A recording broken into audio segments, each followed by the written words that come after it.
Welcome to the first step of getting your shit together.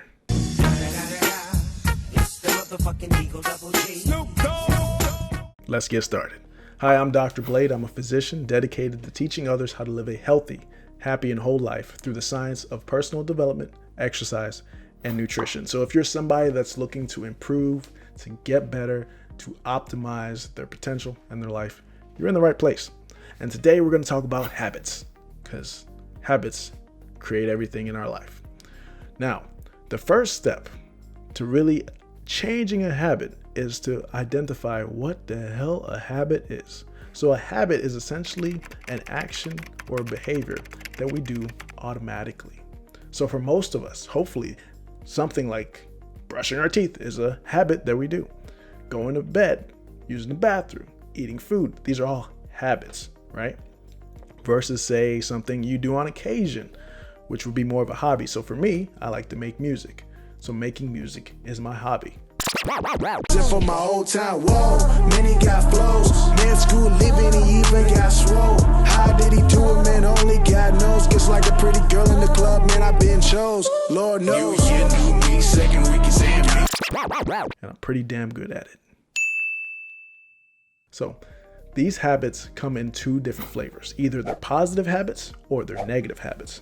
And what we want to try to do is try to get rid of our negative habits, and not just get rid of them, but actually substitute them for positive habits. And here is why I say substitute instead of just getting rid of.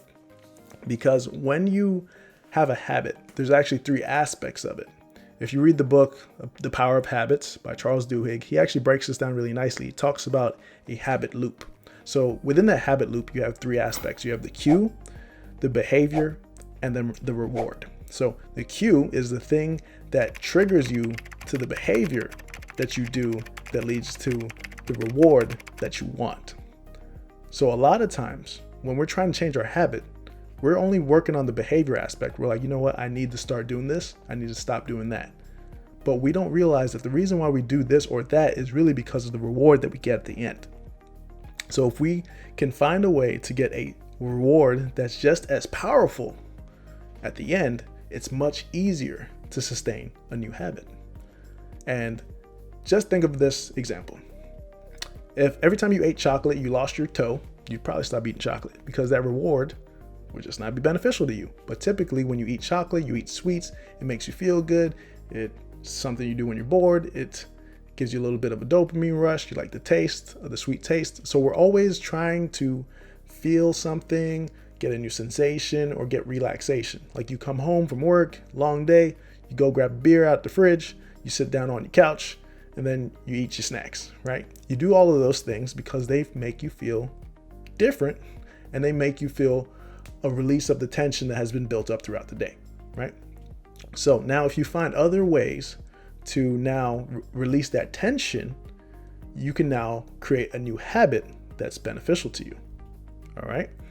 What most people do, unfortunately, though, is they try to start a new habit or behavior without actually thinking about the reward that they want. So say you're starting a new workout plan, right? You know you need to exercise because it's healthy for you. Everyone should be exercising. Your body's built for movement, all right? That is non-negotiable. Everyone should be doing that. But if you haven't done it for a while, when you start exercising too vigorously, you're going to feel sore, your joints are going to hurt, and then you're probably going to stop doing it because it led to a unpleasurable experience. When I go to the gym, I feel great. So I continue to go to the gym. My goal is to help you to get to the point where you feel great from going to the gym. For me, it's a great way for me to release all the tension I have from all the work I have to do. Okay. So now, what would you be able to do in order to make the reward beneficial from exercise? A lot of people have smoothie places at their gyms. A lot of people like smoothies. So you can go there after the gym. You can have scheduled reward for yourself, which is a protein smoothie. So it has protein in it. It tastes sweet, but it doesn't really have that much sugar in it. And it makes you feel good. All right. You can make sure that you come home and you have a nice warm bath. So you now associate exercising with a warm bath or a protein smoothie or a relaxing massage or some yoga or something that makes you feel good. And now it's a habit that you can sustain because the reward is so powerful, right? Because you're always going to have the cue. The cue is going to always be stress, anxiety, being busy.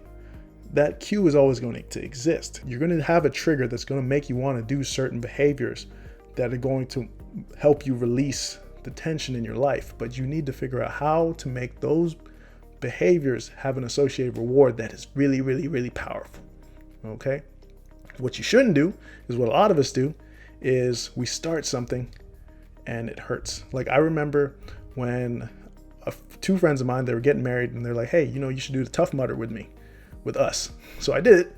That's 13 miles of running. Do I look like a runner? I'm not. Okay, so this was a year and a half after I had torn my Achilles. I was definitely not jogging long distances at the time. And I went from not jogging at all, doing minimal cardio, to running 13 miles. You can imagine how that felt. I was cramping throughout the whole thing. My calves were cramping up.